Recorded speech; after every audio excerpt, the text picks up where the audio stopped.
सर्वेभ्यो नमः। पुनरेकवारं भवतां समेषां स्वागतम्। सुनाई दे रहा है? दूसरे मोबाइल में देख लेना। पुनरेकवारं भवतां समेषां स्वागतम्। सूर्यसिद्धान्तस्य कक्षायाम् अद्य किञ्चित् विलम्बेन अहम् उपस्थितः अस्मि। अयि भो प्रेयांसः मित्राणि, गृहस्थजीवने कदाचित् एवमपि भवति। गृहस्थः कार्यान्तरेषु व्यापृतः भवति। अस्यां स्थितौ अनिच्छयापि विलम्बः भवति कदाचित्। एतदर्थं क्षन्तव्योऽयं जनः। अद्य या चर्चा प्रवर्तमाना आसीत् ग्रहाणां भगणादिविषयिणी, तत्र पातभगणानां चर्चा सम्प्रति विधीयते। अयि भो मित्राणि, तत्र को नाम तावत् पात इति उच्यते। तत्र उक्तं खलु कि वामं पातस्य वस्वद्री यमाश्विशिखि दस्रकाः। नाम एकस्मिन् महायुगे पातस्य कियन्ति भगणमानानि कियन्तः भगणाः भवन्ति इत्यस्य चर्चा तु पूर्वमेव व्यधायि। नाम तन्मानं पूर्वमेव अभाषि मया, यत् एकस्मिन् महायुगे अत्र पात इति शब्दः उक्तः खलु। तर्हि पात इति कथनेन सम्पातः। तत्र को नाम पातः, तत्र संख्या तु आदौ एकवारं पुनः मया उच्यते। वसु अग्नि यम अश्वी शिखि दस्रकाः। वसु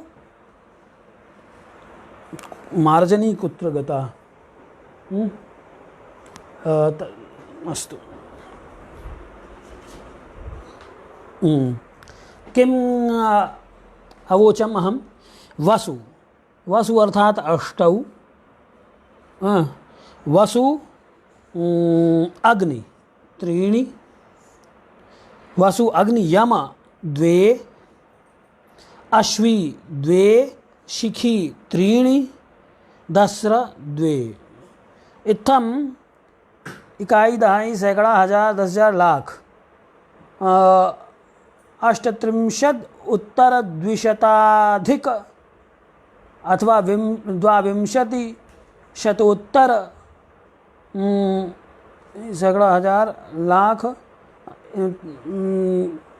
10 लाख 23 लक्ष परिमितम 23 लाख 2,32,238 है ना, तो गलत हो गया। तो 2,32,000 इकाई दहाई सैकड़ा हजार 10,000 लाख 2,32,238 है। 2,32,238 का मतलब क्या हो गया कि संस्कृत भाषया यदि उच्यते संख्यामानं तर्हि 38 उत्तर 200 सहस्रोत्तर 2,00,000 पातस्य भगणमानम् अपाठि सूर्यसिद्धान्ते। तर्हि इदं यद् मानं वर्तते खलु 2,32,238, इदं मानं नाम पातस्य भगणमान एकस्मिन् महायुगे पातस्य एतावन्तः भगणाः भवन्ति इति पूर्वमेव अभाषि। सम्प्रति इदं मया तत्र टीकाकारः को नाम पातः इति परिचयं ददाति। उच्यते तत्र को नाम तावत् पात इति उच्यते। रविः यस्मिन् तर्हि पातस्य अवधारणा का वर्तते इति तत्र अभिधीयते। रविः यस्मिन् वृत्ते भ्रमति न तस्मिन् अन्ये ग्रहाः। अत्र पात विषये उच्यते। अगर मैं हिंदी भाषा में कहूँ तो पात का मतलब हुआ संपात, और संपात का मतलब होता है हमेशा ही जो भी कोई गणित का सामान्य भी जानकार होगा वो इस बात को जानता है कि पात का मतलब हुआ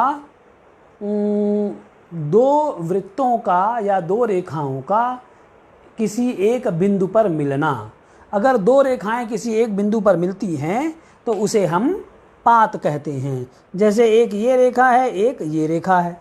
अब ये दो रेखाएं ए बी सी और D E, A B C और डी बी ई, ये दो रेखाएं हो गई। एक है ए बी सी, एक है डी बी ई।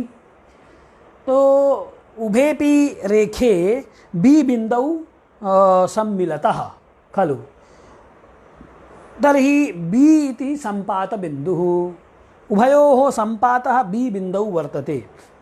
तो बी बिंदु पर इन दोनों का संपात होता है, इसे ही पात कहते हैं। ये मैंने आपको एक सामान्य उदाहरण बताया कि पात कहते किसे हैं, ठीक है। ज्यामितीय गणित में रेखा गणित में पात की परिभाषा क्या, पात मतलब क्या होता है। तो इससे आप, तो अब ये हो गया कि इस पात से क्या मतलब है, यहाँ क्या कहना चाह रहे हैं। तो देखिए, रवि सूर्य अपनी कक्षा में भ्रमण करता है और चंद्रमा अपनी कक्षा में भ्रमण करता है। दोनों कक्षाओं में भ्रमण करते करते होता क्या है कि सूर्य और चंद्रमा अपनी कि ये दोनों कक्षाएं, अपनी अपनी कक्षाएं इनकी दो जगहों पे मिलती हैं। एक अगर उदाहरण से कहूँ तो अगर आप लोगों ने पतंग उड़ा रखी होगी तो पतंग उड़ाने में क्या होता है, अगर हम दूर से देखें दो पतंगों की डोरियों को, और मान लीजिए एक पतंग इस दिशा में उड़ रही है और एक पतंग इस दिशा में उड़ रही है, तो हम क्या देखेंगे कि इस पतंग की ये डोरी ऐसे जा रही है आकाश में और यहाँ पतंग है, और दूसरे पतंग की ये डोरी जा रही है आकाश में, ये है। तो ये जो डोरी है इस पतंग की और ये जो डोरी है इस पतंग की, ये दोनों ही डोरियाँ किसी प्रेक्षक को क्या दिखेंगी, देखने वाले को ऐसा लगेगा जैसे दो डोरियाँ आपस में मिल रही हों। मिलती भी हैं। कब मिलती हैं? अगर हम एक दूसरे की, वो दोनों जो पतंगबाज हैं, पतंग उड़ाने वाले हैं, वो यदि एक दूसरे की पतंग को काटना चाहें पतंग प्रतियोगिता में, तो उसके लिए उन दोनों को अब एक दूसरे की डोरियों से संपर्क करना पड़ेगा। बिना डोरियों के संपर्क के पतंग नहीं कटेगी। जब तक डोरी इस पतंगबाज की और इस पतंगबाज की डोरी मिलके और ऐसे ऐसे कटेगी नहीं ना, तब तक पतंग नहीं कटेगी। तो ये तो बात हो गई जब दोनों पतंगों की डोरियां आपस में मिलें, ठीक। तो पतंग कटने की कथा तो जाने दीजिए। अभी यहाँ कहना यह है कि इस प्रकार से इन दोनों ही डोरियों का हमको दूसरे व्यक्ति को या प्रेक्षक को या दर्शक को वो भले वो मिलें चाहे ना मिलें, भले एक दूसरी छत पे उड़ा रहा है, एक दूसरे छत पे उड़ा रहा है, दो लोग आपस में पतंग उड़ा रहे हैं, एक दूसरे को जान नहीं रहे हैं और उनके बीच में कोई प्रतियोगिता भी नहीं है। तो ऐसी स्थिति में अगर मान लीजिए एक व्यक्ति इधर से पतंग उड़ा रहा है और ऐसे उसकी डोरी जा रही है, और एक व्यक्ति इधर से, जैसे मैं उड़ा रहा, मुझे पतंग उड़ाना नहीं आता है, इसका कष्ट है मुझे, लेकिन मान लीजिए कि पतंग अगर मैं उड़ा रहा हूँ, कल्पना में तो उड़ा ही सकता हूँ, तो इधर से मेरी डोरी जा रही है। अब ये वाली जो डोरी है जो इधर से आ रही है और मेरी वाली जो डोरी इधर जा रही है, ये आपस में इस प्रकार से मिलती हुई प्रतीत होंगी, ठीक।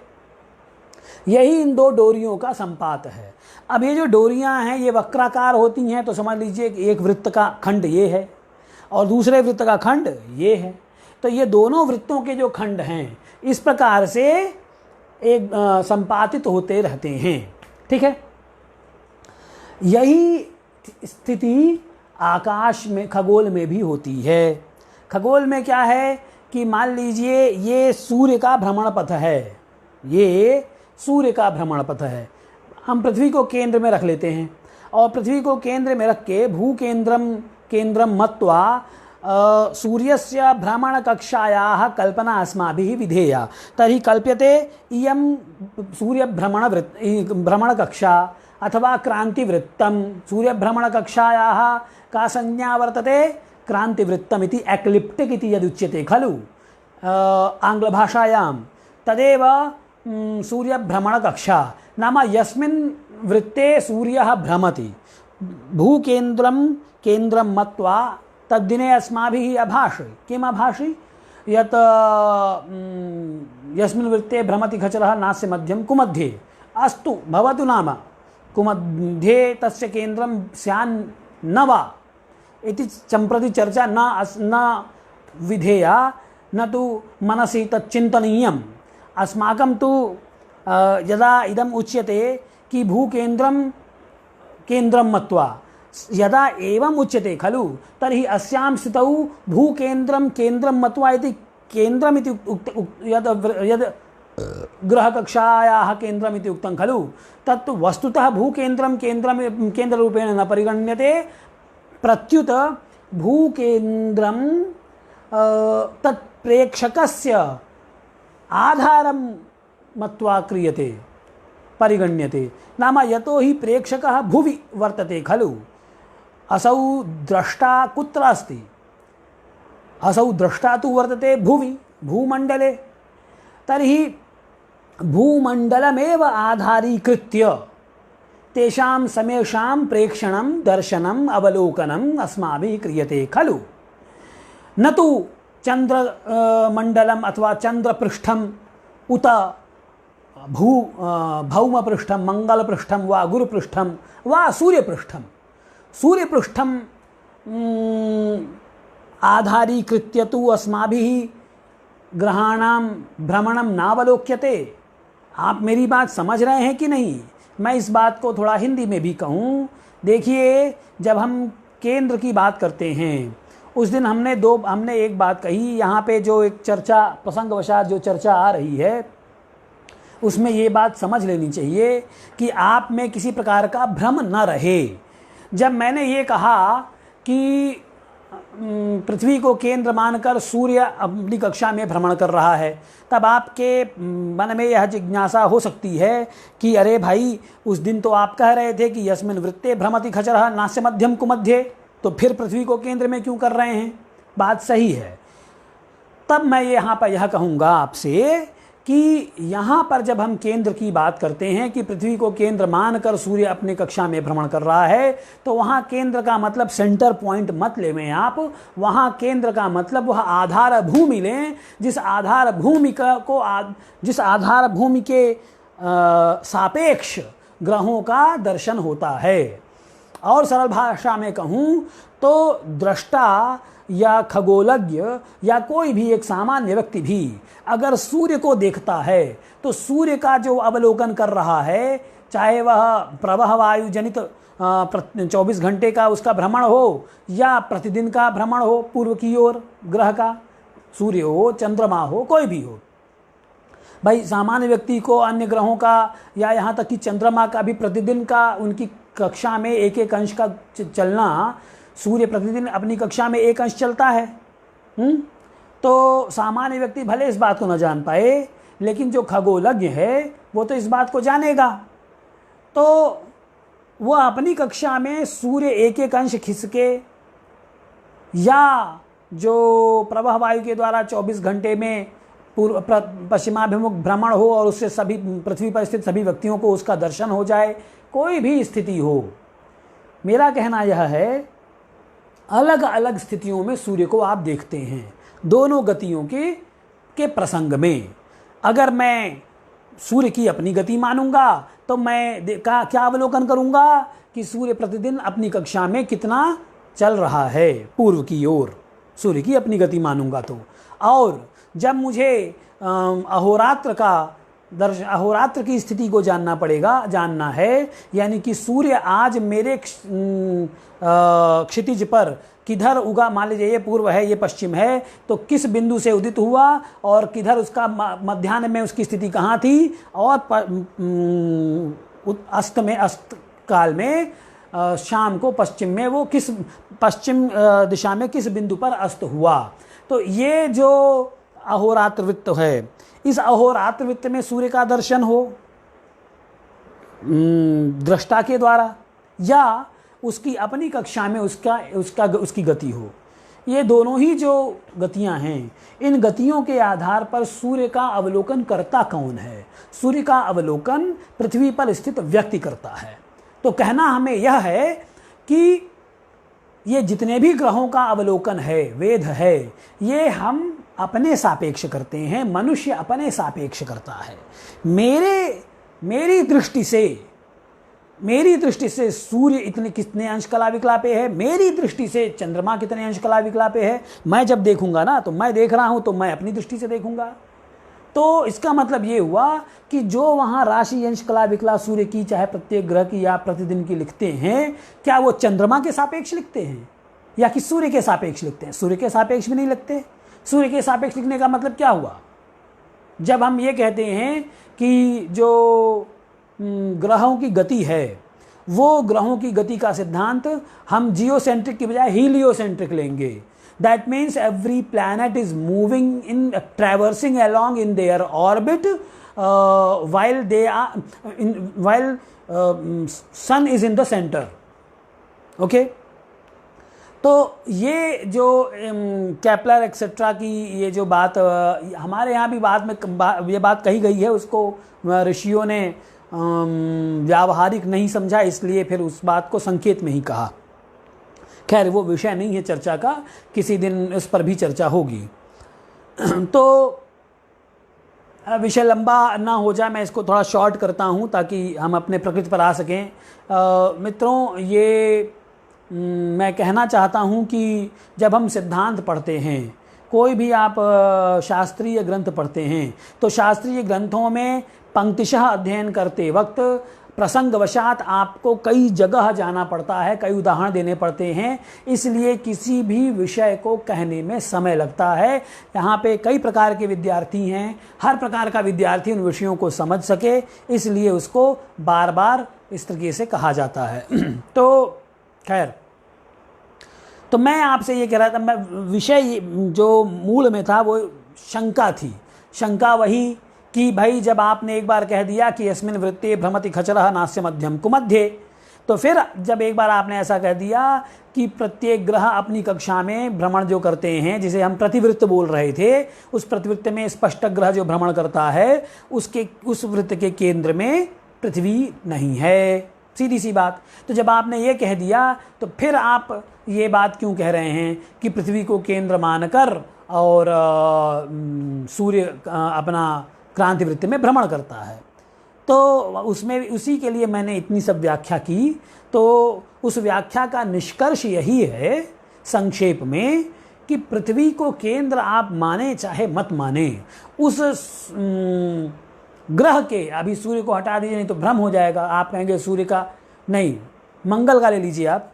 मैं ये कह रहा हूँ कि आधुनिक वैज्ञानिक कहेगा कि मंगल की गति का जो गति और स्थिति का हम निर्धारण कर रहे हैं, वह सूर्य को केंद्र में मानकर उसकी कक्षा में उसकी गति और स्थिति का निर्धारण कर रहे हैं। अच्छी बात है, करें। यह जो प्राच्य पक्ष है, वह प्राच्य पक्ष कहता है कि ठीक है, आप जिस भी को भी केंद्र मानिए। उसने तो कही दिया ना, आखिरकार प्रकारांतर से कह दिया कि यस्मिन् वृत्ते भ्रमति खचरो नास्य मध्यम कुमध्ये। तब वहाँ ये कहना चाहता है कि पृथ्वी को केंद्र माने चाहे मत माने, लेकिन सारा का सारा अवलोकन, सारा का सारा ग्रहों की गतियों और स्थिति का आकलन पृथ्वी पर बैठे व्यक्ति को ही करना है, और वह सब स्थिति का आकलन उसी के लिए है। तो आधार पृथ्वी है। आधार पृथ्वी होने के कारण प्रत्येक ग्रह की गति का आधार, केंद्र से हाथ का आप अर्थ लेंगे आधार या रिलेटिविटी, सापेक्षता। किसके सापेक्ष? तो पृथ्वी के सापेक्ष प्रत्येक ग्रहों की गतियों और स्थितियों का अध्ययन हम करते हैं। इसको आपको ध्यान रखना है। कोई भी आप सिद्धांत ले लीजिए, whether it is new planetary theory, motion theory, और old ancient motion theory of planets, सब में आपको अंत में आके यही करना पड़ेगा कि पृथ्वी के सापेक्ष, हमारे सापेक्ष ग्रह की स्थिति कहाँ है। ठीक, इसीलिए इस बात को कहा। तो ये प्रसंग लंबा चल गया, मेरे ख्याल से इतने से बात समझ में आ गई होगी, कुछ ज़्यादा ही लंबा हो गया। अब हम फिर पात पर लौटते हैं।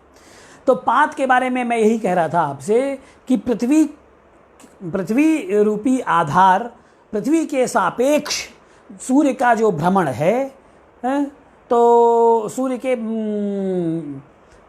का जो भ्रमण पथ है, इस भ्रमण पथ को हमने क्या बोला, क्रांति वृत्त बोला। जो सूर्य हमको प्रतिदिन भ्रमण करता हुआ दिखाई देता है। ठीक, और वो भ्रमण करने में दिखाई देने में दो स्थितियां बनती हैं, वो भी बात हो गई। जो प्रतिदिन पूर्व से उदित होकर मध्याह्न में ऊपर दिखता हुआ पश्चिम में अस्त होता है, तो यह जो प्रतिदिन सूर्य का जो अलग अलग स्थितियों में दर्शन हो रहा है और जिससे हमें यह भान हो रहा है कि वह वृत्ताकार पथ में चल रहा है, यह तो प्रवाह वायु के द्वारा उत्पन्न किया गया है, जिसे आप दूसरे शब्दों में कहें तो पृथ्वी के एक्सियल रोटेशन, अक्षीय भ्रमण के कारण, जो कि 24 घंटे में एक चक्कर घूम लेती है, उसकी वजह से ऐसा हो रहा है। लेकिन वस्तुतः सूर्य का अपनी कक्षा में गमन तो प्रतिदिन पूर्व की ओर एक एक अंश रहता ही है।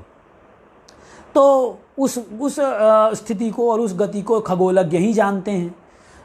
सामान्य आदमी तो ये प्रतिदिन का अहोरात्र ही देखता है, तो जैसी भी स्थिति हो।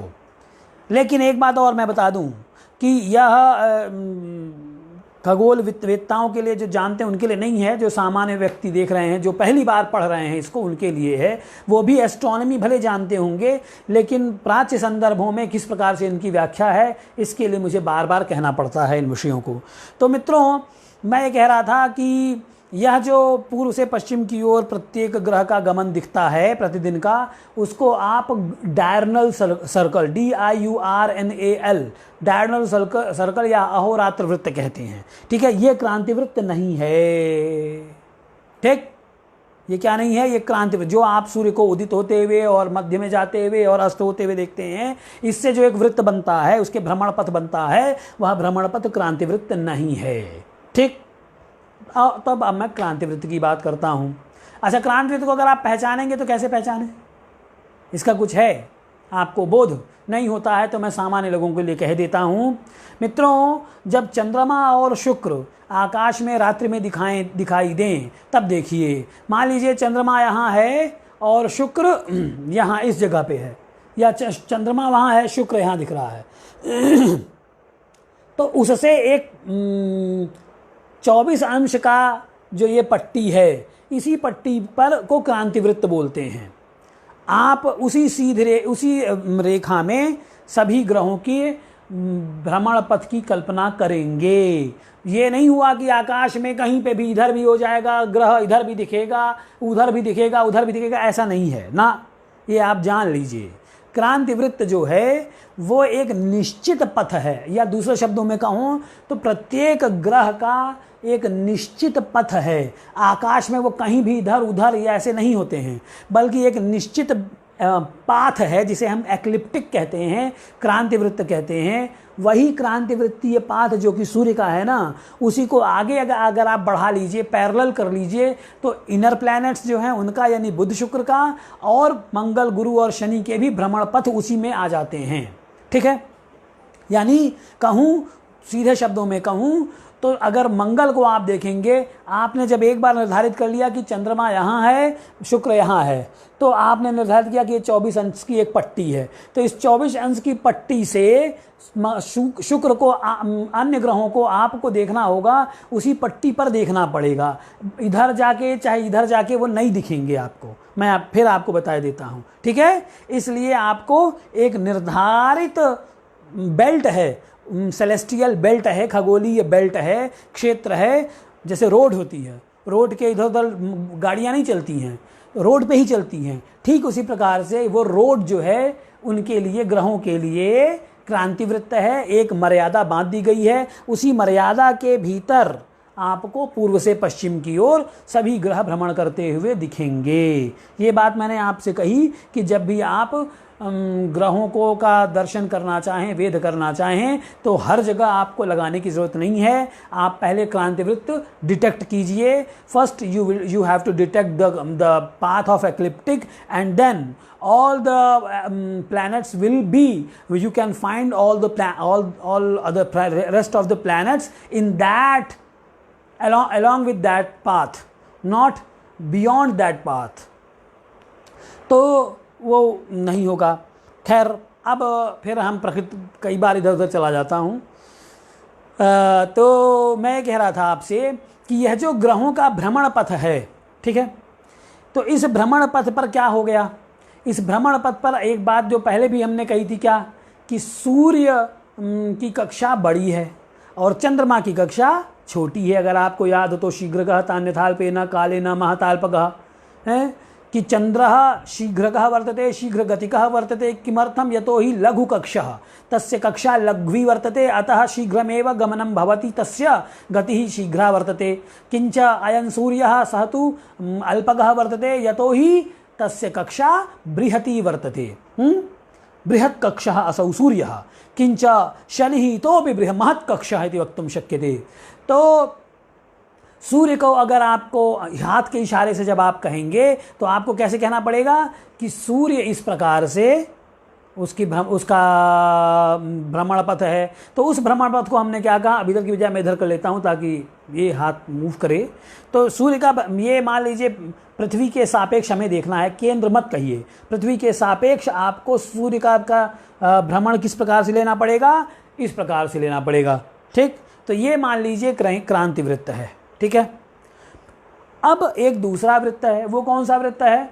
तो मैंने आपको उदाहरण दिया था किसका, मैंने आपको पतंग की डोरियों का शुरू में उदाहरण दिया था। अब पतंग की डोरियों के उदाहरण को फिर एक बार याद कीजिए और इन वृत्तों पर बैठाने की कोशिश कीजिए कि जिस प्रकार से यह पतंग की डोरी, एक पतंगबाज यहाँ से खड़ा है और इस प्रकार से उसकी पतंग जा रही है, और यह जो खंड है जिसे आप चाप बोलते हैं, यह जो चाप है, इस चाप को पूरा कर दीजिए तो एक सर्कल बन जाएगा। यानी जो पतंगबाज है वहाँ से लेते हुए पतंग, और पतंग से फिर उसको नीचे ले आइए पतंगबाज तक, तो एक सर्कल बन गया ना। तो ये एक सर्कल हो गया मान लीजिए, और दूसरा पतंगबाज इस तरफ से कर रहा है तो उसका एक ये सर्कल बन गया। तो यह जो दोनों वृत्त बनेंगे, इसके पहले पतंगबाज के पतंग की दिशा से होकर जाने वाला एक वृत्त और दूसरे पतंगबाज के पतंग की दिशा से होकर जाने वाला वृत्त, ये दोनों वृत्त मिलेंगे ना, मिलते हुए प्रतीत होंगे। भाई जब आप एक ऐसे बनाएंगे और एक ऐसे बनाएंगे तो ये दो जगह मिलेंगे, दो जगह मिलेंगे, एक इधर मिले और एक इधर मिले। ठीक, बात समझ में आ रही है ना। तो मैं एक ये दिखा देता हूँ, देखिए एक मेरे पास यंत्र है, उस यंत्र से भी शायद चीज़ें समझ में आएँ। ये है, ये एक यंत्र है। अब इस यंत्र में अभी कुछ भी नहीं ध्यान देना है, अभी आपको दो चीज़ें ध्यान देनी है। कौन कौन सी चीज़ें ध्यान देनी है, ये देखिए।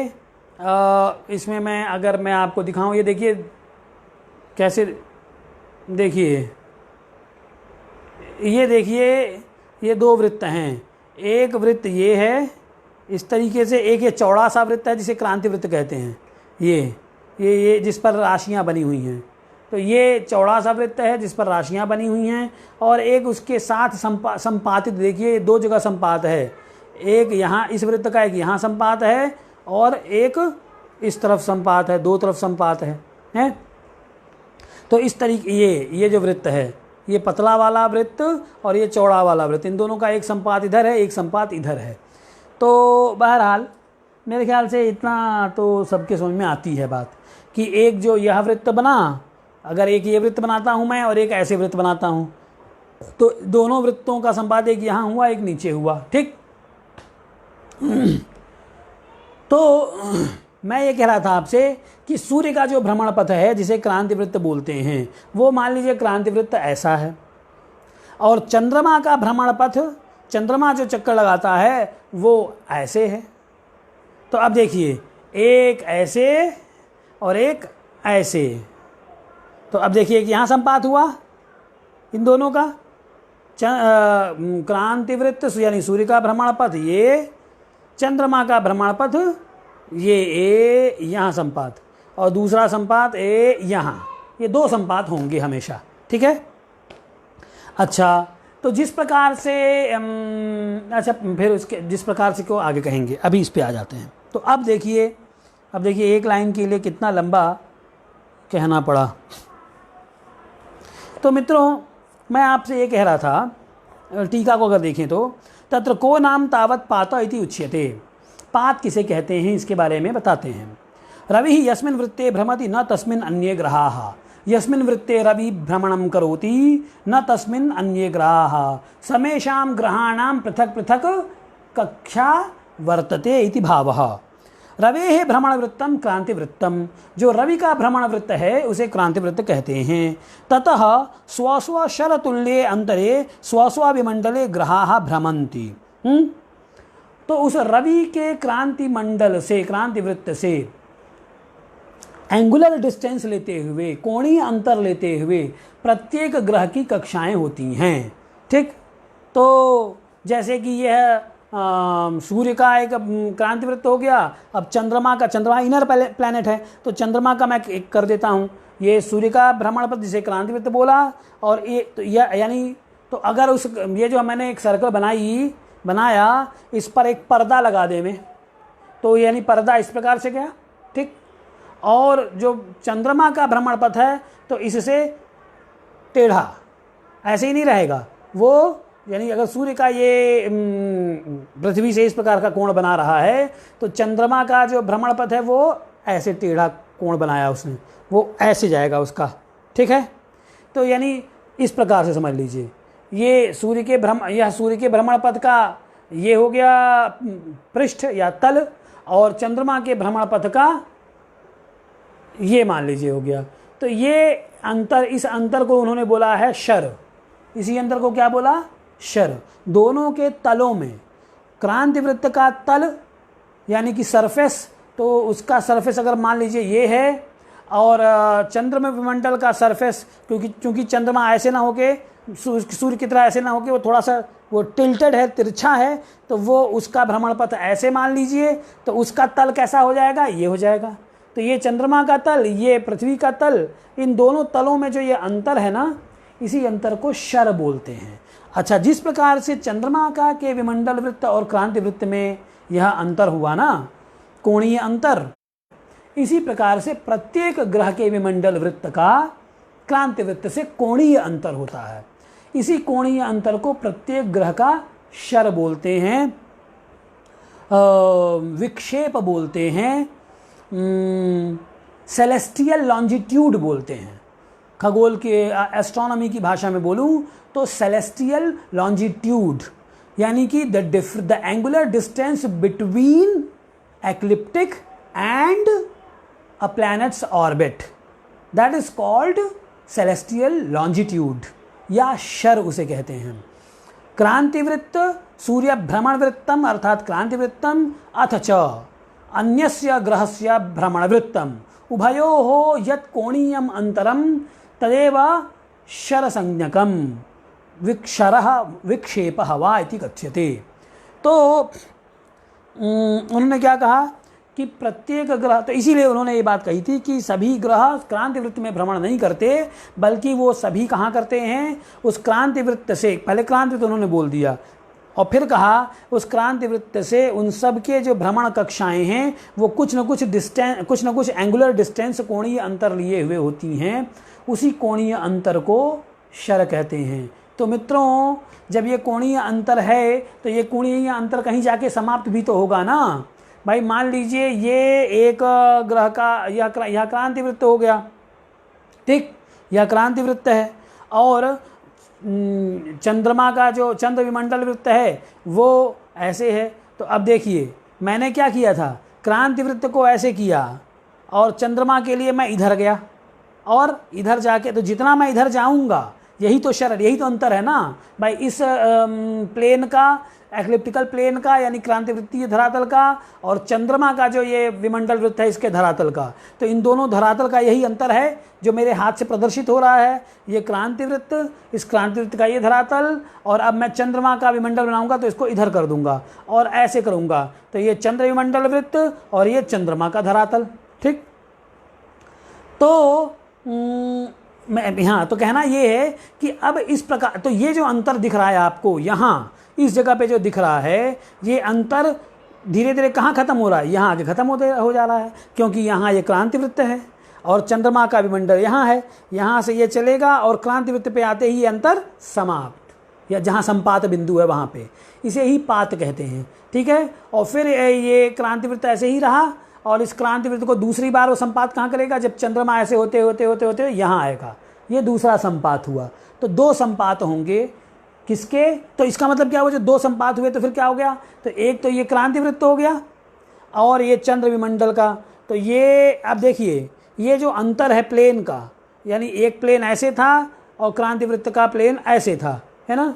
तो या इसको ऐसे कर लीजिए, क्रांतिवृत्त का प्लेन ऐसे था, ऐसे ही रखना ज़्यादा सही रहेगा। क्रांतिवृत्त का प्लेन, क्रांतिवृत्त को इस हाथ से बताता हूँ मैं, क्रांतिवृत्त ऐसे था, उसका प्लेन ये है, और विमंडल, चंद्रमा का विमंडल वृत्त, अब देखिए मैंने यहाँ से स्टार्ट किया हुआ है। तो ये जो अंतर है ना, दोनों मेरे हाथों के बीच में जो अंतर है, यही अंतर क्या कहलाएगा, इसे ही शर बोलेंगे, दोनों धरातलों के बीच का। तो ये जो शर है, अब इसमें क्या होगा, आप देखिए यहाँ से ये अंतर स्टार्ट हुआ, मैं, और यहाँ से अधिक सर्वाधिक अंतर है, और यहाँ से होते होते अपने कक्षा में, इस कक्षा में चंद्र विमंडल में घूमता हुआ चंद्रमा जब यहाँ से आगे बढ़ेगा तो यहाँ आके ये अंतर देखिए धीरे धीरे शर वाला अंतर, यानी धरातलों का जो अंतर है दोनों क्रांतिवृत्त और चंद्र विमंडल वृत्त का, ये धीरे धीरे समाप्त होता जा रहा है। ये देखिए, ये समाप्त होते होते होते होते यहाँ एकदम समाप्त हो गया, शर शून्य हो गया। यानी कि जिस दिन चंद्रमा क्रांतिवृत्त पर आ गया वह दिन, ठीक है, और फिर उसके बाद चंद्रमा आगे की ओर बढ़ेगा, फिर ये अंतर आरंभ हो जाएगा, और ये आरंभ होते होते होते होते होते होते होते और फिर दूसरी, ये क्रांतिवृत्त का जो दूसरा सिरा है उस पर जाके फिर मिल जाएगा। तो ये फिर शर बढ़ा और शर बढ़ते बढ़ते यहाँ अधिकतम हुआ, फिर यहाँ से फिर कम होते होते होते यहाँ जाके समाप्त हो गया शर। तो इसका मतलब क्या हुआ कि शर जब शून्य हो जाएगा, यानी इन दोनों प्लेन का एंगुलर डिस्टेंस खत्म हो जाएगा, कोणीय अंतर समाप्त हो जाएगा, तो ये दोनों ही ग्रह संपातित हो जाएंगे, या यूं कह लीजिए दोनों ग्रह हो चाहे मत हो, लेकिन क्रांतिवृत्त पर संपात हो जाएगा चंद्रमा का। तो अब देखिए इस कहानी से एक बात और निकल के आ रही है, क्या मित्रों, हम ये जानते हैं कि सूर्य और चंद्रमा ये इनकी जो आकाशीय स्थिति है, इसमें दो दिन वैचित्र्य उत्पन्न होता है। एक दिन जब चंद्रमा पूर्णिमा पर रहता है और एक दिन जब चंद्रमा अमावस्या पर रहता है, ठीक है। तो पूर्णिमा की स्थिति पर क्या होता है, पूर्णिमा की स्थिति यानी जिस दिन पूर्ण चंद्र आपको दिख रहा है। पूर्ण चंद्र क्यों दिखता है, क्योंकि ये चंद्रमा है, ये सूर्य की लाइट इस पर पड़ गई, पूरा पूरा यह फेस उसका जो चमकदार है वो आपको धरतीवासी को दिख रहा है। यहाँ से धरतीवासी यहाँ से देख रहा है कि चंद्रमा पर फुल लाइट पड़ रही है। तो वह फेस जो कि पूरी लाइट में है सूर्य के प्रकाश से, वो आपको दिख रहा है, तो उसे आप पूर्णिमा बोलते हैं। तो उसके लिए ज़रूरी क्या हुआ, इधर से जब आप लाइट देंगे एकदम डायरेक्ट रोशनी सीधे पड़ेगी ऐसे जाके, यानी कि जो रोशनी प्रकाश देने वाला है और जो प्रकाश लेने वाला है, प्रकाश देने वाला सूर्य, प्रकाश लेने वाला चंद्रमा, ये दोनों जब सीधे में हो जाएंगे यानी 180 अंश के अंतर पे हो जाएंगे, तभी क्या होगी, पूर्णिमा होगी, है ना। और फिर ये जब चंद्रमा आके अमावस्या पे यहाँ आ जाएगा, तब क्या होगा, तब लाइट तो तब भी पड़ेगी, लेकिन उस हिस्से पे पड़ेगी जो सूर्य की तरफ है, और ये हिस्सा आपकी तरफ है, तो आपको अमावस्या पे चंद्रमा का वह पृष्ठ दिखाई देगा जिस पर रोशनी, सूर्य की रोशनी पड़ ही नहीं रही है, इसलिए यहाँ पे अंधकार हो गया, चंद्रमा दिखाई नहीं देता है ना। तो इससे क्या हम समझे कि ये जो 180 अंश की दूरी पे पूर्णिमा हो रही थी, जब चंद्रमा अपनी कक्षा में घूमते घूमते घूमते घूमते फिर यहाँ आ गया, सूर्य के साथ हो गया, तब इनके बीच का अंतर कितना हो गया, ये 180 अंश खत्म होते होते शून्य हो गया, ठीक। तो जब दोनों एक ही राशि अंश कला विकला पर हों, यानी दोनों का अंतर शून्य हो जाए तब अमावस्या होती है। और जब इन दोनों फिर वही सूर्य चंद्रमा ऐसे निकलते निकलते जब यहाँ आ जाएगा तो पूर्णिमा हो जाएगी, 180 अंश का अंतर हो जाएगा। ये पूर्णिमा और अमावस्या की बात मैं क्यों कर रहा हूँ? पात से इसका संबंध है। देखिए अब जो हम इस तरीके से बना रहे थे उस डायमेंशन चेंज कर लीजिए। डायमेंशन चेंज यूँ कीजिए कि अब आप क्या करेंगे, सूर्य का एक भ्रमण पथ बनाइए। तो सूर्य का भ्रमण पथ आप क्या करेंगे, सूर्य का भ्रमण पथ आप ऐसे बना लीजिए, ये है क्रांति वृत्त, ठीक। और चंद्रमा का भ्रमण पथ आप ऐसे बना लीजिए, ठीक है। तो ऐसे में क्या हुआ कि ये ऐसा बनावें कि एक संपात यहाँ रहे और एक संपात यहाँ रहे। तो उसके लिए क्या करना पड़ेगा, मुझे चंद्रमा को ऐसे बनाना पड़ेगा कि यहाँ से लूँ चंद्रमा में और ये संपात होते हुए ऐसे निकल जाए। एक वो लेके मेरे ख्याल से समझ में आती होंगी ये सब बातें, आप लोगों को ज़्यादा परेशान मैं हो रहा हूँ, ऐसे ही समझ में आ रही होगी। तो ये जो किसका भ्रमण पथ है, सूर्य का ये भ्रमण पथ मान लीजिए, हैं, क्रांति वृत्त जिसे कह रहे हैं आप। और चंद्रमा का ये भ्रमण पथ मान लीजिए, ये तो यहाँ से होते हुए तब फिर गड़बड़ हो जाएगा ना। हम कैसे करें कि ये संपात यहाँ हो, तो उसके लिए यहाँ करने के लिए, ये संपात होने के लिए इस प्रकार से हो, यानी ऐसे भी तो होने से कैसे काम चलेगा। बहरहाल तो ये जो सूर्य का भ्रमण पथ है, क्रांति वृत्त जिसे कहते हैं, इधर ही से ले लेते हैं, इधर ही समझ में आ जाएगा। तो ये जो सूर्य का भ्रमण पथ है जिसे हम क्रांति वृत्त बोलते हैं, और ये जो चंद्रमा का भ्रमण पथ है जिसे आप चंद्र विमंडल बोल रहे हैं, छोटा बना लीजिए, क्रांति वृत्त से बड़ा मत बनाइए। तो ये हो गया। अब इसमें एक संपात यहाँ हुआ ना और एक संपात यहाँ हो गया, ठीक। जिसे क्रांति वृत्त और चंद्र विमंडल का पहले जो मैं कह रहा था कि इस हाथ से मैं क्रांति वृत्त का मंडल ले लेता हूँ और इस हाथ से चंद्रमा का ले लेता हूँ। तो ये जब चंद्रमा का लूँगा तो देखिए एक यहाँ संपात किया उसने, एक यहाँ संपात किया। तो चंद्रमा जब ऐसे चलते चलते चलते चलते अपने कक्षा वृत्त में यहाँ आ जाएगा तो किसकी स्थिति बनेगी, अमावस्या की स्थिति बनेगी, ठीक है, इस संपात पर। और जब इस संपात पर आएगा तो किसकी स्थिति बनेगी, पूर्णिमा की स्थिति बनेगी। तो जब पूर्णिमा और अमावस्या पर चंद्रमा संपात पर आ जाए तब ग्रहण की स्थिति बनती है, जिसको हम आगे चर्चा करेंगे। बस सुन लीजिए, जिनको पता है उनके लिए नहीं, जिनको नहीं पता है उनके लिए कह रहा हूँ कि इस बात को हम ध्यान रखेंगे कि सूर्य और चंद्रमा का, क्योंकि प्रश्न तो उठता है ना कि भाई अमावस्या और पूर्णिमा तो हर एक महीने पे हो जाती है। एक बार पूर्णिमा हुई उसके बाद फिर एक महीने बाद पूर्णिमा हो जाएगी, चाहे एक बार अमावस्या हुई तो फिर एक महीने बाद अमावस्या हो जाएगी। तो आप जो स्थिति बता रहे हैं, जो मैंने स्थिति बताई आपको कि भैया एकदम आमने सामने हो गए, 180 अंश का अंतर हुआ तो पूर्णिमा हो गई। तो जब आमने सामने हो गए ये स्थिति, और एक दूसरी स्थिति मैंने बताया कि जब चंद्रमा यहाँ आ गया 0 तो यानी अमावस्या हो गई। तो ये पूर्णिमा और अमावस्या की जो स्थितियाँ होती हैं ना खगोलीय, इन्हीं खगोलीय स्थितियों के दौरान चंद्रमा भ्रमण करते करते जब संपात बिंदु पर पहुंच जाएगा तो ग्रहण हो जाएगा। अब इसके आगे इस बात को ग्रहण में कहेंगे, या प्रसंग में जहाँ जहाँ आएगी बात वहाँ वहाँ कहा जाएगा। तो अच्छा, तब अब आगे ये कहना है हमें, मैंने शर की बात कही थी आपसे कि जिस प्रकार से चंद्रमा के भ्रमण वृत्त का और क्रांति वृत्त का संपात होता है ना, यानी कि दोनों के धरातल एक समानांतर नहीं है, बल्कि एक का यूं है तो एक का यूं है। ठीक इसी प्रकार से अन्य ग्रहों के भी धरातल समानांतर नहीं है, वो कुछ न कुछ कोणीय अंतर उत्पन्न करते हैं क्रांति वृत्त से। यानी कि प्रत्येक ग्रह का अपना शर है, विक्षेप है। तो अब आगे चलते हैं। तो इसका मतलब क्या हुआ?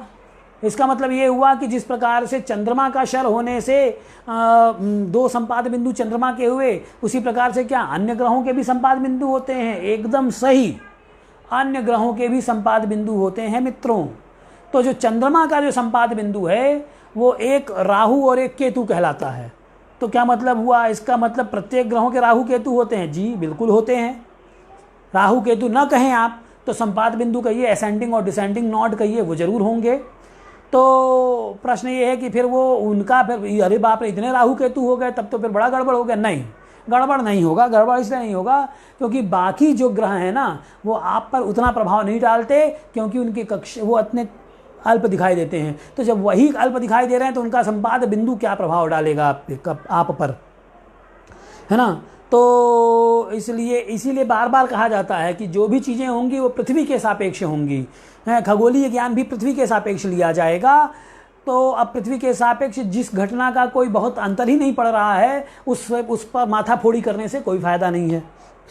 अब आगे, तो अब मुझे ये कहना है आपसे कि तत्रापि पूर्व संपातः यतः क्रांति वृत्तात् विमंडलम उत्तरे भवति। अब देखिए मैंने यहाँ पे ये बनाया है, ये हरे से चंद्र विमंडल वृत्त है और लाल से क्रांति वृत्त है।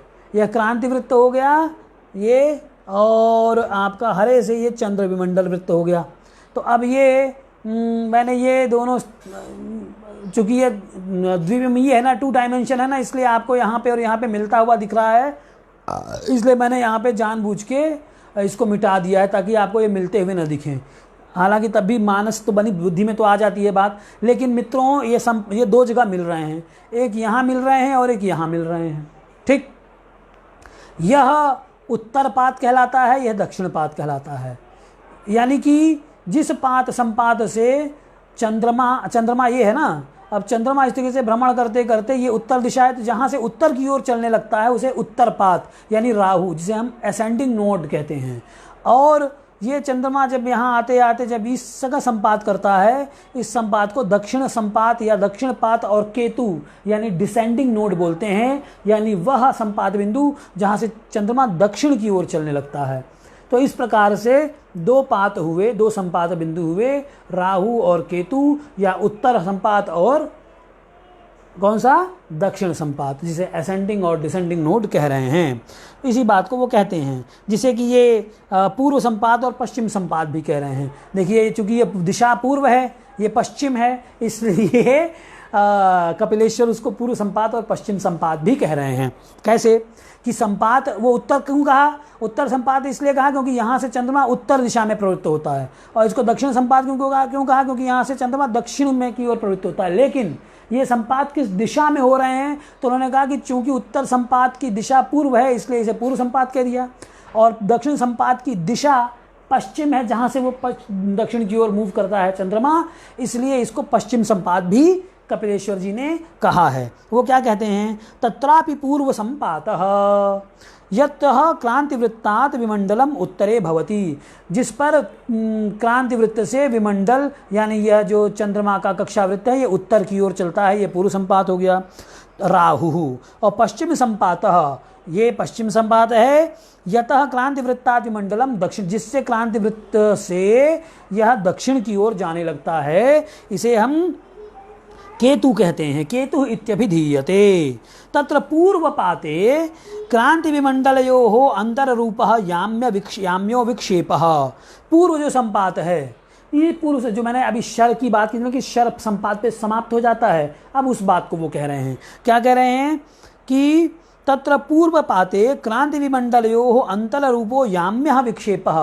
क्रांति और विमंडल इन दोनों का देखिए ये जो अंतर है, देखिए ये क्रांति वृत्त हो गया, ये विमंडल वृत्त हो गया, इनका ये अंतर, ये देखिए ये अंतर जो यहाँ मैक्सिमम था ना, यही अंतर अब देखिए ये धरातल, ये दोनों धरातल धीरे होते होते होते होते होते यहाँ समाप्त। ठीक है, ये जो अंतर है, ये जो मैक्सिमम है क्रांति वृत्त, ये इस क्रांति वृत्त और इस विमंडल वृत्त में, ये देखिए ये मैक्सिमम अंतर है, यही अंतर धीरे धीरे कम होते होते होते होते होते होते यहाँ शून्य हो जाएगा। ठीक है, इसी बात को कह रहे हैं। क्या कह रहे हैं वो, तत्र पूर्व पाते क्रांति विमंडल यो हो, पूर्व संपात पर क्रांति और विमंडल का अंतर रूप याम्य विक्षेप, जो अंतर रूप दक्षिण विक्षेप है। अब चूंकि ये दक्षिण की ओर चल रहा है इसलिए दक्षिण विक्षेप या दक्षिण शर बोला, तो ये दक्षिण विक्षेप धीरे धीरे खत्म होता जाएगा। क्षीणम उपगतः, खत्म कम होते होते उत्तरतः वर्धिष्णु भवति, यहाँ से उत्तर की ओर अब ये बढ़ेगा। ये जो विक्षेप है, विक्षेप बोले तो ये जो अंतर है, ठीक है ना, इसको ये यहाँ कह रहे हैं दक्षिण विक्षेप। एवं इदम अंतरम वर्तते तत्किम उत्तरः विक्षेपः। ठीक है, तो अत्र आगते चंद्रे पुनः उत्तरः विक्षेपः वर्धिष्णुः भवति। अतः इदम् उत्तरपातस्थानं। किंच यदा चंद्रः अत्र दक्षिणपाते आगच्छति, संपाते आगच्छति, तदा क्रांतिवृत्तात् दक्षिणवर्ती भवति। अथ च अनेन दक्षिणविक्षेपः एधते। ये जो दक्षिण विक्षेप है वो धीरे धीरे बढ़ते बढ़ते बढ़ते बढ़ते अत्र महत्तमं भवति। पुनश्च इदमन्तरं क्षीण ह्रासत्वम् उपयाति एवं अत्र आगत्य दक्षिण विक्षेपः शून्यत्वम् उपयाति। पुनः इतः उत्तर विक्षेपः वर्धते, वर्धिष्णुः भवति। तो क्या उन्होंने बोला, इति तावद् याम्यशराभावस्थानम। तो अब ऐसे में क्या करेंगे, जब आप प्रतिदिन देखिए चंद्रमा को, और जिस दिन उसका याम्य शर का अभाव, दक्षिण शर शून्य हो जाए, सेलेस्ट तो दक्षिण शर को माइनस में शो करते हैं और उत्तर शर को प्लस में शो करते हैं। तो आप कुछ नहीं कीजिए, आप पंचांग देखिए जिसमें शर का, या गूगल पर चले जाइए, गूगल पर देखिए जिस दिन सेलेस्टियल लॉन्गिट्यूड चंद्रमा का माइनस वाला शून्य पे हो जाए, -3, -2, -1 और उससे कम होते होते होते शून्य पे हो जाए, तो उस दिन क्या हो गया, तद याम्य शराभावस्थानम वेधे न विज्ञाय तद प्रथमम पातस्थानम वेदनेयम। उसे ही प्रथम पातस्थान समझ लेना चाहिए। बात समझ में आ गई। तो अगर आप वेद कर सकते हैं तो जो वेदज्ञ हैं वो वेद करेंगे। Those who don't know how to observe the difference of celestial longitude, then that person must follow the data। और वो डेटा में क्या देखेंगे कि जब माइनस वाला जो सेलेस्टियल लॉन्जिट्यूड है चंद्रमा का वो कम होता जा रहा है, और कम होते होते जिस दिन वो शून्य पे हुआ उस दिन की रीडिंग आप नोट कीजिए, that degree, minute and second will be equivalent to the ascending node, और that is the position of Rahu. You can say like that, कि वो आपका राहु का पोजीशन है। ठीक है, ऐसा कह सकते हैं। तो अब दूसरे अर्थों में कहूँ तो पंचांगों में जो राहु दे रखा है ना आपका, राहु को देखिए, कल राहु कितने अंश कला विकला पे है, उतने कला विकला पर, अंश कला विकला पर चंद्रमा अगर पहुँचेगा तो पूर्व संपात पे पहुंच जाएगा, यानी कि वहां पहुंचने उतने राशि, राहु के जितना राशि अंश कला विकला होते ही चंद्रमा का आप ये समझ लेंगे। प्रतिदिन चंद्रमा को और राहु को पंचांग में देखिए, जिस दिन चंद्रमा का राशि अंश कला विकला राहु के बराबर हो गया, समझ लीजिए इसके बाद से प्लस में उसका शर आरंभ हो जाएगा, उत्तर शर आरंभ हो जाएगा, यानी उत्तर भाग में चलने लगेगा, वो उत्तर दिशा की ओर गति करने लगेगा चंद्रमा। तो आप अब आगे की बातें बहुत कहूँगा तो फिर गड़बड़ हो जाएगी, ज़्यादा हौच पौच हो जाएगा, कहना तो बहुत चाहता हूँ। खैर, अब दूसरी बात ये है कि हाँ, और फिर आप देखिए कि जिस दिन चंद्रमा केतु के राशि अंश कला विकला के तुल्य हो जाए ना, उस दिन आप देखेंगे तो प्लस वाला जो उसका सेलेस्टियल लॉन्जिट्यूड जो विक्षेप है, शर है, वो खत्म हो जाएगा और वहाँ से 0 हो जाएगा और फिर वहाँ से माइनस स्टार्ट हो जाएगा। ठीक, बात समझ में आ गई। तो आप इस तरीके से प्रथम पात स्थान पहले तो निर्धारित कर लीजिए। देखिए पहली बार, जब आप पहली बार देख रहे हैं, अब आप ये मत टेंशन लीजिए कि इसके पहले तो कितनी बार हो चुके होंगे, होने दीजिए। आप पहली बार देखिए, जब उसको आप प्रथम पात स्थान मान लीजिए। फिर आप जब देखेंगे दोबारा ऐसी स्थिति बनती है, यानी कि चंद्रमा का का माइनस जो सेलेस्टियल लॉन्गिट्यूड है वो घटते घटते घटते घटते फिर शून्य हो गया, जिस दिन पहले मैंने एक दिन नोट किया उसको, ठीक, और जब मैंने नोट किया उसके बाद मैं दोबारा उसको नोट करूँगा। तो दोबारा जब नोट करूँगा तो उसको आप जब दोबारा नोट करेंगे तो फिर देखिए कि दोबारा ये चंद्रमा राहु पर कब आ रहा है। पहले बार राहु पर कब आया, राशि अंश कला विकला के समान हुआ या नहीं, और दूसरी बार वो राहु के राशि अंश कला, दोनों दिनों को नोट कर लीजिए, दोनों डेट निकाल लीजिए आप। अब फिर आप क्या गणित करेंगे, मैं आप पात के भगण की बात कर रहा हूँ आपसे ना, how you will get the number of revolution of पात और नोड्स इन अ महायुग। एक महायुग में पात के भगण की संख्या को हम कैसे जानें। तो उसके लिए क्या किया, पहले आपने ये तय कर लिया, देखा कि किस दिन वो राहु के तुल्य हो रहा है, उस दिन की डेट नोट कर लिया आपने। फिर जब चंद्रमा राहु के तुल्य हो जाएगा, वो डेट नोट कर लीजिए। अब इन दोनों डेट को देखिए कितने दिनों का अंतर हो रहा है। मान लीजिए एक उदाहरण लेते हैं, 100 दिनों का अंतर हुआ कि 100 दिनों में वो फिर माइनस पे हो गया उसका याम्य विक्षेप, यानी दक्षिण शर शून्य हो गया। तो जिस दिन दक्षिण शर शून्य हो गया वो डेट नोट करके उतने दिनों में, अच्छा अब एक बात और होगी, आप क्या देखेंगे भाई, राहु भी तो खिसक, अब ऐसा थोड़ी है कि राहु उसी स्थान पर रहेगा, राहु भी इसलिए तो राहु भी पठित है, राहु भी तो आपका प्रतिदिन राहु की गति 3 कला 11 विकला है कि नहीं है? तो राहु की गति 3 कला 11 विकला है, उसका क्या मतलब है? उसका मतलब ये हो गया कि वह जो संपात बिंदु है ना वो भी खिसक रहा है। इसको कैसे समझेंगे? तो जब हम पेंच लड़ाते हैं पतंग में, 2 पतंगबाज पेंच लड़ा रहे हैं तो क्या होगा, कभी डोरी इस जगह मिलते हुए दिखाई देगी दोनों, कभी ऊपर दिखाई देगी मिलते हुए, कभी नीचे दिखाई देगी मिलते हुए, जैसे वो ढील देंगे चाहे जैसे कसेंगे उसको अपने मंझे को। तो उसी तरीके से संपात आकाश में कभी ऊपर बनेगा कभी नीचे बनेगा, बनेगा कि नहीं बनेगा? यानी कि संपात बिंदु में गति है। तो वो संपात बिंदु में गति कौन बता रहा है? राहु की स्थिति अपने आप इस बात को बता देती है। 3 कला 11 विकला प्रतिदिन उसकी गति हो रही है। यानी कि चंद्रमा के भ्रमण पथ का और क्रांति वृत्त का जो संपात बिंदु है, वह संपात बिंदु भी बदल रहा है, प्रतिदिन 3 कला 11 विकला से पीछे की ओर आ रहा है। यानी कि दूसरे शब्दों में कहूँ तो एक बार जब सूर्य और चंद्रमा और राहु के अंश कला विकला बराबर हुए ना, उसके बाद जब दूसरी बार वो अंश कला विकला बराबर होंगे तो उतने ही अंश कला, जैसे उदाहरण ले लीजिए, एक उदाहरण लेते हैं हम कि अब असल में इतना चित्र बना रखा है ना कि मैं इनको मिटाना नहीं चाहता है, लेकिन तब भी कह लेते हैं। तो ऊपर कर देता हूँ, यहाँ थोड़ा कर देना ठीक रहेगा। देखिए मैंने आपसे ये कहा कि आज मान लीजिए 19, आज कितनी तारीख है? आज 24 तारीख है ना? हाँ, 24 सितंबर को आपने क्या देखा कि चंद्रमा 10 राशि 11 अंश 15 कला पे है, और मैं कल्पना की बात कर रहा हूँ, एक कल्पना कीजिए। और राहु भी आपने क्या देखा?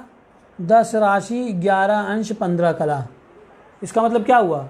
इसका मतलब हो गया कि शर शून्य है, चंद्रमा उस पॉइंट पे पहुंच गया है, इस पॉइंट पे पहुंच गया है जब चंद्रमा के भ्रमण पथ और सूर्य के भ्रमण पथ यानी क्रांति वृत्त का अंतर खत्म हो गया। मान लीजिए आज खत्म हो गया ये अंतर 24 सितंबर को, जब दोनों राशि अंश कला विकला से बराबर हो गए। अब फिर आपने एक उदाहरण लिया दूसरा, फिर ये आप ये स्थिति देखेंगे तो मान लीजिए अगले वर्ष देखते हैं, सीधे सीधे गणित कर लो, ज़्यादा खोपड़ी नहीं लगाना है। मान लीजिए ये 24 सितंबर 20 का था, ये 24 सितंबर 21 को मान लीजिए। 24 सितंबर 21 को क्या होगा? फिर ये 10 अंश कला 10 राशि 11 अंश 15 विकला पे होंगे, कला पर चंद्रमा और राहु मिलेंगे? नहीं, ऐसा नहीं है। क्यों? क्योंकि राहु तो 3 कला 11 विकला के हिसाब से प्रतिदिन गति कर रहा है ना।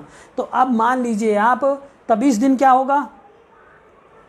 इस दिन चंद्रमा और राहु, मान लीजिए चंद्र बराबर राहु बराबर हो गया